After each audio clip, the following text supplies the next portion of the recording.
가슴에 파리가 앉았다고 그래요. 같이 살던 동거녀가 파리를 잡기 위해 손바닥으로 쳤습니다. 가슴을. 여기서 선을 넘었습니다. M2 카빈 두 자루, 실탄을 무려 144발, 수류탄 7발 꺼냈습니다. 그리고 지서를 나와서 사람이 눈에 띌 때마다 실탄을 쐈습니다. 어우 세상에.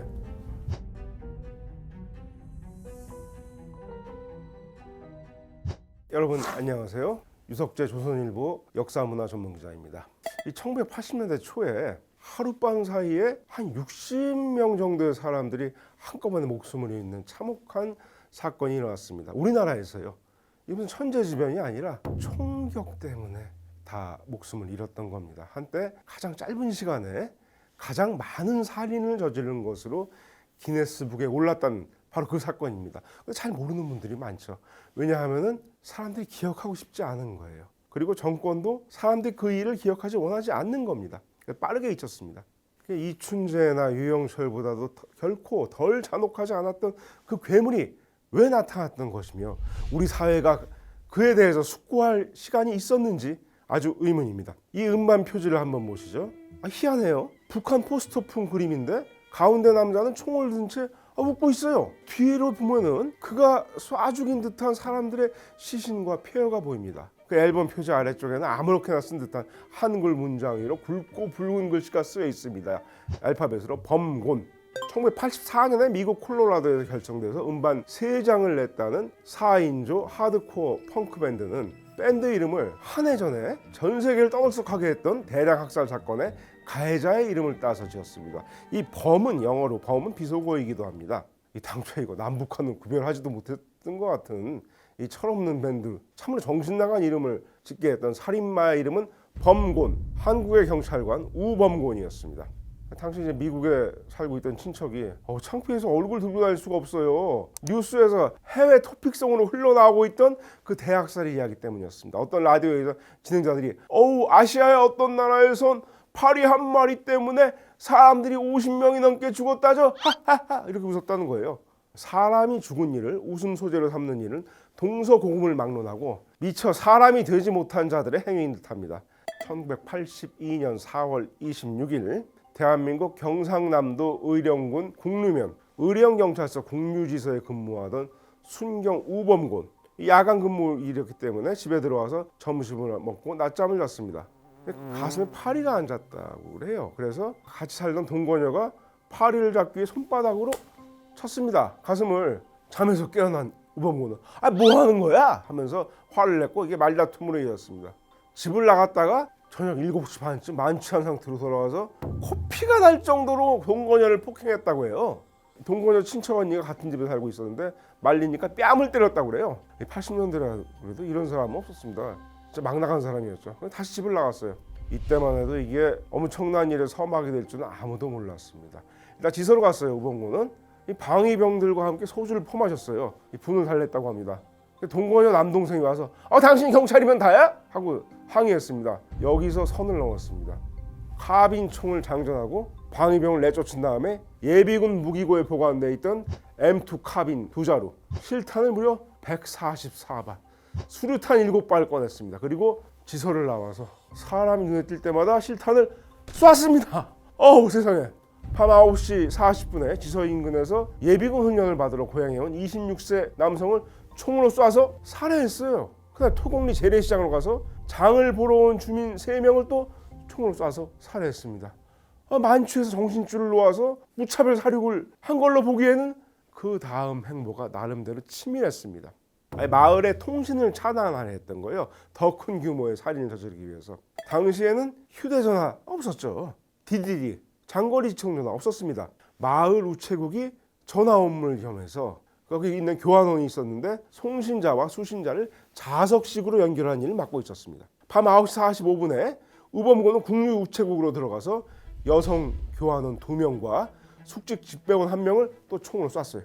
근데 이미 총을 맞은 교환원 전은숙 씨가 의령 우체국과 마을 이장 집에 행정전화를 있던 코드를 가까스로 연결을 했어요. 절명하기 전에. 10시에 우범곤은 앞곡리 매실부락으로 가서 또 총을 난사합니다. 10시 10분에 운계리 시장에 가가지고 사람들이 모인 곳에 수류탄을 던졌습니다. 10시 34분 아까 교환원이 연결한 코드 덕분에 한 주민이 최초 신고를 할 수가 있었습니다. 자, 이 마을에 아직도 이 밤중에 사람들이 모여 있던 곳은 상갓집이었겠죠. 10시 50분 평촌리 한 상갓집에 들어가 우범고는 당신 왜 총을 들고 있어요? 하니까 비상이 걸려서 무장을 했어요 하고 둘러댄 다음에 문상객하고 같이 10분간 술을 마시다가 또 화가 났는지 욕설을 내뱉고 상주의 친척이 뭐 하는 거냐 상갓집에서 꾸시니까 또 총기를 난사했습니다. 거기 상갓집에 사람들이 얼마나 많겠어요. 상주 일가족 등 12명을 살해하고 그 다음에는 인근의 바깥으로 나가서 불 켜진 집마다 총을 쐈습니다. 이때 한 택시기사가 집집마다 돌아다니면서 빨리 불 끄세요. 불 안 끄면 다 죽어요. 소리쳤습니다. 간발의 차이로 불을 꺼서 목숨을 구하거나 불 안 꺼서 피해를 당한 사람도 있었습니다. 그럼 그렇게 돌아다니는 택시기사가 어떻게 했을까? 역시 총에 맞아 죽었어요. 우범공원이 쏜 총에. 이러는 동안 경찰은 뭐 하고 있었을까? 무책임의 끝판왕이었습니다. 국유지도자 중 경찰관 4명은 근무지를 무단 이탈해서 마을 유지로한테서 온천 접대를 받았습니다. 그게 온천이 어디냐 하면은 인근에 있던 부곡 하와이였습니다. 참 추억의 명소죠. 지서로 돌아온 다음에 상황을 인지했어요. 무기를 챙긴 다음에 황급히 신속하게 이동했습니다. 우범공원이 간 반대 방향으로 보조한 거예요. 참. 자, 신고를 받은 의령경찰서가 있겠죠. 읍내 경무과장과 보안과장이 전경 30명과 함께 자정 무렵에 마을에 도착했어요. 근데 매복을 해야겠다. 그럼 어디로 갔느냐? 다리 밑으로 갔습니다. 숨어버린 거예요. 그러면 서장은 뭐 하고 있었는가? 다음 날 부산에서 서장 회의가 있다는 핑계로 하루 먼저 부산에 가 있었고 그때도 의령에서 부산까지 그렇게 오래 안 가셨습니다. 보고를 받고 국립명원에 다시 도착한 시간이 새벽 1시 20분이었습니다. 이 범인 수색을 해야 될 텐데 국유지사에서 상부 보고를 하고는 아무런 조치를 취하지 않았어요. 경보 방송도 안 하고 사이렌을 틀지도 않았고 범인을 잡으려고 출동한 것도 아니었습니다. 상갓집 학살 이후 6시간 동안 우범고는 행방이 묘연했습니다. 어디서 뭘 하고 있었는지 아무도 몰라요. 아마 어디서 누워서 자고 있었겠죠. 근데 또 일찍 일어납니다. 새벽 5시 35분에 평촌리에 다시 나타나서 지인의 집에 침입해서 수류탄 2발을 한꺼번에 터뜨렸습니다. 주민 3명과 함께 폭사했습니다. 만약에 자폭하지 않았다면 경찰이 그냥 속수무책인 상황이었기 때문에 더 큰 참사가 일어날 수도 있었습니다. 쓰지 않고 수습된 실탄이 겨우 9발, 144발 중에서 135발을 쏜 거예요. 우범군의 범행으로 사망자는 모두 56명이었습니다. 총상을 입고 나중에 목숨을 잃은 사람까지 더하면 63명인 것으로 보입니다. 부상자는 32명이었습니다. 남녀노소를 가리지 않고 범행을 했어요. 희생자 중에는 어린아이와 갓난아기도 있었습니다. 이 우범군이라는 사람은 누구길래 도대체 어디서 이런 괴물이 나온 것일까? 부산에서 경찰관의 아들로 태어났는데 중학교 진학 뒤에 학업에 흥미를 잃고 2년 동안 30일을 무단 연습할 정도로 문제를 겪었습니다. 고등학생 때는 분을 이기지 못해서 유리창을 깨고 자해하는 일도 있었습니다. 이 분조장, 요즘 말로 분노 조절장애였던 것으로 보입니다.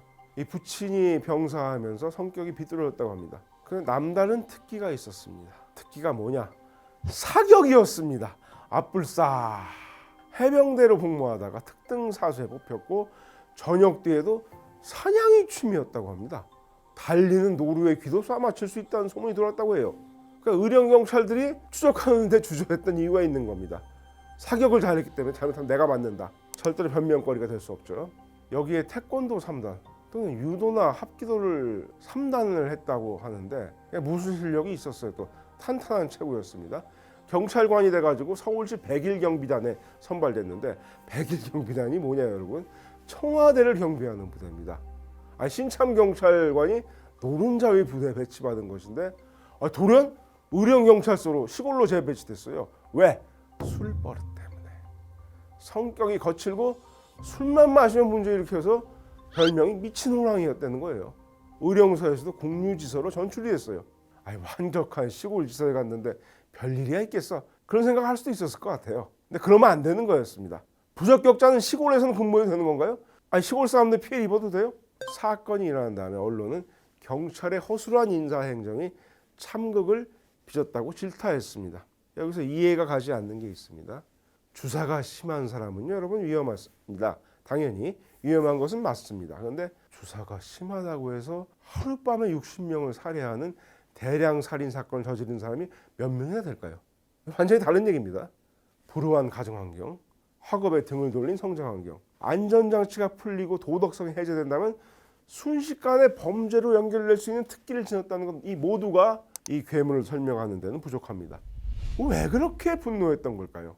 범죄를 저지르는 중에도 우체국을 공격해서 통신을 두절시키고 상가를 찾아서 일부러 더 많은 인명을 살상할 것을 계획했다면 우발적인 화풀이에서는 한참 넘어선 것입니다. 당시의 신문 보도를 자세히 보면 좀 묘한 말이 보입니다. 생존자들의 증언에 따르면 우범군은 총을 쏘면서 나는 한다면 한다. 이런 벽촌에서는 더 이상 버틸 수가 없다. 앞에 말 나는 한다면 한다는 그 당시에 일종의 유행어였습니다. 11.6 당시 박정희 대통령을 시해한 김재규가 비서실장 김기원한테 미리 했다는 말이에요. 근데 앞뒤의 말을 이어서 읽어보세요. 한번 보면은 이런 사고를 읽을 수가 있습니다. 오직 나만이 세상의 중심이다. 청와대에서 시골로 전출된 것을 도저히 받아들일 수가 없다. 파리를 잡으려고 내연녀 가슴을 치는 것조차 부당하다. 자기중심적인 사람이라면은 타인의 사정이나 고통 같은 것은 이해하지 못합니다. 우범군의 경우는 이런 자기중심적 성격이 극단으로 치달았던 기형적 인물인 것으로 봐야 합니다. 분노 조절 장애와 반사회적 인격 장애가 모두 임계점을 넘었던 것이죠. 이때는 80년대 초는 대가족 중심이었던 공동체 문화가 서서히 해체되던 시기였습니다. 그리고 이 기질을 증폭시키는 역할을 해줄 술과 흉포함 그리고 무기가 더해졌습니다.